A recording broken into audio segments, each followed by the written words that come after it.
കേരള രാഷ്ട്രീയത്തിൽ ഒരു ചിത്രം തീപ്പൊരിയായി മാറിയിരിക്കുന്നു. സാംസ്കാരിക വകുപ്പ് മന്ത്രി സജി ചെറിയാൻ മാതാ അമൃതാനന്ദമയിയെ ആദരിച്ച് ചേർത്തുപിടിച്ച് ഉമ്മ വെച്ചപ്പോൾ സോഷ്യൽ മീഡിയയിൽ വിമർശനങ്ങളുടെയും ട്രോളുകളുടെയും പ്രവാഹമായിരുന്നു. ആ ആലിംഗനം കേവലം ഒരു വ്യക്തിപരമായ ആദരവായിരുന്നില്ല, അതൊരു രാഷ്ട്രീയ ബോംബായിരുന്നു. ഒരു കാലത്ത് ആൾദൈവങ്ങൾക്കും അന്ധവിശ്വാസങ്ങൾക്കുമെതിരെ ശക്തമായ നിലപാടെടുത്ത പ്രസ്ഥാനമാണ് CPM.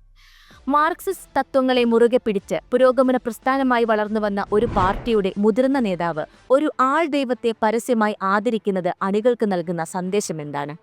ഇത് പാർട്ടിയുടെ അടിസ്ഥാന തത്വങ്ങളെ വെല്ലുവിളിക്കുന്നതിന് തുല്യമല്ലേ? അമൃതാനന്ദമയിയുടെ ജന്മദിനാഘോഷങ്ങളുടെയും ഐക്യരാഷ്ട്രസഭയുടെ ജനറൽ അസംബ്ലിയിൽ മലയാളത്തിൽ നടത്തിയ പ്രസംഗത്തിന്റെ രജത ജൂബിലി ആഘോഷത്തിന്റെയും ഭാഗമായാണ് മന്ത്രി സംസ്ഥാന സർക്കാരിനെ പ്രതിനിധീകരിച്ച് അവരെ ആദരിച്ചത്. മന്ത്രി അമൃതാനന്ദമയിയെ വാനോളം പുകഴ്ത്തുകയും സ്നേഹവായ്പോട് ചുംബിക്കുകയും ചെയ്യുന്ന ചിത്രങ്ങൾ വൈറലായതോടെയാണ് വിവാദം കത്തിപ്പടർന്നത്.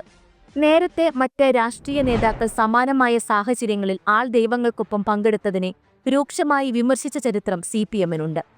അത്തരം വിമർശനങ്ങൾ നിലനിൽക്കെ ഭരണത്തിലിരിക്കുന്ന ഒരു മുതിർന്ന നേതാവ് ആശ്രമത്തിലെത്തി ആലിംഗനം ചെയ്തത് മാർക്സിസ്റ്റ് തത്വങ്ങളെ വെല്ലുവിളിക്കുന്നതിന് തുല്യമാണ് എന്നാണ് സോഷ്യലിസ്റ്റ് പ്രവർത്തകരും പാർട്ടിക്കകത്തെ വിമർശകരും വിലയിരുത്തുന്നത്. പ്രത്യയശാസ്ത്രപരമായി ആൾദൈവങ്ങളെയും അന്ധവിശ്വാസങ്ങളെയും രൂക്ഷമായി വിമർശിച്ചു വളർന്ന പ്രസ്ഥാനത്തിന് ഇത് കനത്ത തിരിച്ചടിയാകുമെന്നാണ് പൊതുവെയുള്ള വിലയിരുത്തൽ. മാതാ അമൃതാനന്ദമയിക്ക് ലോകമെമ്പാടും ഹഗിംഗ് സെയിന്റ് എന്ന നിലയിൽ വലിയ ഭക്തവൃന്ദമുണ്ടെങ്കിലും ആശ്രമം ഗുരുതരമായ ആരോപണങ്ങളുടെ നിഴലിൽ നിൽക്കുന്ന പശ്ചാത്തലം ഈ വിവാദത്തിന്റെ തീവ്രത വർദ്ധിപ്പിക്കുന്നു. CPM ഈ ആശ്രമത്തോട് ദീർഘകാലം ശത്രുതയോടെയാണ് നിലകൊണ്ടിരുന്നത്. 2014 CPM പിന്തുണയുള്ള കൈരളി TV അമൃതാനന്ദമയിയുടെ അടുത്ത ശിഷ്യയായിരുന്ന ഗെയിൽ ട്രെഡ്വെല്ലിന്റെ അഭിമുഖം സംപ്രേഷണം ചെയ്തത് വലിയ രാഷ്ട്രീയ കോളിളക്കമുണ്ടാക്കി. ഹോളി ഹെൽ എന്ന പുസ്തകത്തിൽ അവർ ആശ്രമത്തിലെ ലൈംഗിക പീഡനം, സാമ്പത്തിക തട്ടിപ്പുകൾ, ധാർമ്മികതാ ലംഘനങ്ങൾ എന്നിവ തുറന്നെഴുതിയിരുന്നു. നിയമപരമായ നോട്ടീസുകൾ വന്നിട്ടും ചാനൽ സംപ്രേഷണം തുടരുകയുണ്ടായി. ഇതിനു പുറമെ ലോകമെമ്പാടുമുള്ള മാധ്യമങ്ങൾ ആശ്രമത്തിനെതിരെ ആരോപണങ്ങൾ ഉന്നയിച്ചിട്ടുണ്ട്. അമേരിക്കൻ പത്രങ്ങളായ ന്യൂയോർക്ക് ടൈംസ്, ഔട്ട്ലുക്ക് ഇന്ത്യ എന്നിവ സംശയാസ്പദമായ മരണങ്ങളെക്കുറിച്ചും സാമ്പത്തിക ക്രമക്കേടുകളെക്കുറിച്ചും ലേഖനങ്ങൾ പ്രസിദ്ധീകരിച്ചിട്ടുണ്ട്. മാർക്സിസ്റ്റ് തത്വശാസ്ത്രപ്രകാരം അന്ധവിശ്വാസങ്ങളെയും ആൾദൈവങ്ങളെയും എന്നും എതിർക്കേണ്ടതും പുരോഗമനപരമായ നിലപാടുകൾക്ക് പ്രാധാന്യം നൽകേണ്ടതുമാണ്. അത്തരമൊരു പാർട്ടിയുടെ മുതിർന്ന നേതാവ് ആരോപണ വിധേയയായ ഒരു ആൾദൈവത്തെ ആദരിക്കുകയും അംഗീകരിക്കുകയും ചെയ്തതിലൂടെ CPMന്റെ പ്രത്യയശാസ്ത്ര അടിത്തറയെ തന്നെയാണ് ചോദ്യം ചെയ്യുന്നത്.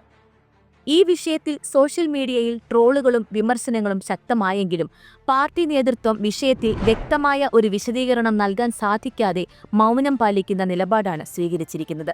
ഇത് അണികളിലും പൊതുസമൂഹത്തിനും പാർട്ടിയുടെ പ്രതിബദ്ധതയെക്കുറിച്ച് തെറ്റായ സന്ദേശം നൽകുമെന്ന ആശങ്കയും സജീവമാണ്. അമൃതാനന്ദമയിയെ ആദരിച്ച സംസ്ഥാന സർക്കാരിന്റെ നടപടി വ്യാപകമായി വിമർശിക്കപ്പെടുന്നതിനിടെ CPM നേതാവ് P. ജയരാജന്റെ മകൻ ജെയിൻ രാജിന്റെ ഫേസ്ബുക്ക് പോസ്റ്റ് ഇങ്ങനെയായിരുന്നു: വലിയ ഡെക്കറേഷനൊന്നും വേണ്ട സുധാമണി. കമന്റുകളിൽ ഭൂരിഭാഗത്തിലും CPMന്റെ ഇരട്ടത്താപ്പും സജി ചെറിയാനോടുള്ള വിമർശനവുമാണ് നിറഞ്ഞിരിക്കുന്നത്. CPMനെ പരിഹസിച്ച് അഡ്വക്കേറ്റ് A. ജയശങ്കർ, നടൻ ജോയ് മാത്യു അടക്കമുള്ളവർ രംഗത്ത് വന്നിട്ടുണ്ട്. Advocate A. ജയശങ്കർ പങ്കുവച്ച കുറിപ്പ് വായിക്കാം. അമ്മയ്ക്കൊരുമ്മ. Communist party of India Mata Amritanandamayi ദേവിയെ നവോത്ഥാന നായികയായി വീണ്ടും അംഗീകരിച്ചു. 2026 ഏപ്രിൽ മെയ് വരെ ഇതിന് പ്രാബല്യമുണ്ടാകും. ജീവചരിത്രം എഴുതിയ ശിഷ്യയുമായി ജോൺ ബ്രിട്ടാസ് നടത്തിയ അഭിമുഖം കൈരളി പീപ്പിൾ ചാനലിൽ ഇനി സംപ്രേഷണം ചെയ്യില്ല. ആൾദൈവം, കടപ്പുറം സുധാമണി എന്നിങ്ങനെയുള്ള വിശേഷണങ്ങൾ തൽക്കാലം ഉപയോഗിക്കരുതെന്ന് സൈബർ സഖാക്കളെ ഓർമ്മിപ്പിക്കുന്നു. സഖാക്കളെ, തെരഞ്ഞെടുപ്പാണ് വരുന്നത്, ഓരോ വോട്ടും പ്രധാനമാണ്. അമ്മേ മഹാമായേ. ജോയ് മാത്യുവിന്റെ പ്രതികരണം ഇങ്ങനെ: ജോൺ ബ്രിട്ടാസ് എന്നൊരു പത്രപ്രവർത്തകൻ ഉണ്ടായിരുന്നു. അദ്ദേഹം ഒരു ചാനലിന്റെ മേധാവിയായിരുന്ന കാലം.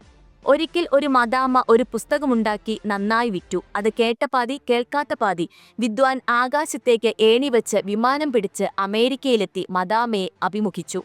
അതിലൂടെ നമ്മുടെ അമൃതാനന്ദമയി അമ്മയെ തേജോവധിച്ചു.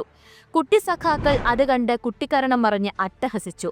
കാലം എല്ലാത്തിനും കണക്ക് പറയും. ഇന്നിതാ നമ്മുടെ വിപ്ലവകാരി മന്ത്രി നമ്മുടെ അമ്മയെ സാഷ്ടാംഗം പ്രണമിക്കുന്നു, ഹാരിക്കുന്നു, മൂർധാവിൽ ചുംബിക്കുന്നു. പോരാത്തതിന് സർട്ടിഫിക്കറ്റും കൊടുക്കുന്നു. അങ്ങ് ദൂരെ ദില്ലിയിലുള്ള സഖാവ് ബ്രിട്ടാസ് ഇതെല്ലാം കാണുന്നുണ്ടായിരിക്കുമോ? ആദ്യം അയ്യപ്പന്റെ മഹത്വം തിരിച്ചറിഞ്ഞു. ഇപ്പോഴിതാ മാതാ അമൃതാനന്ദമയിയുടെ മഹത്വവും സഖാക്കൾ തിരിച്ചറിഞ്ഞിരിക്കുന്നു. വൈകിയാണെങ്കിലും വിപ്ലവകാരികൾ ഇതൊക്കെ തിരിച്ചറിഞ്ഞതിൽ നമുക്ക് സന്തോഷിക്കാം.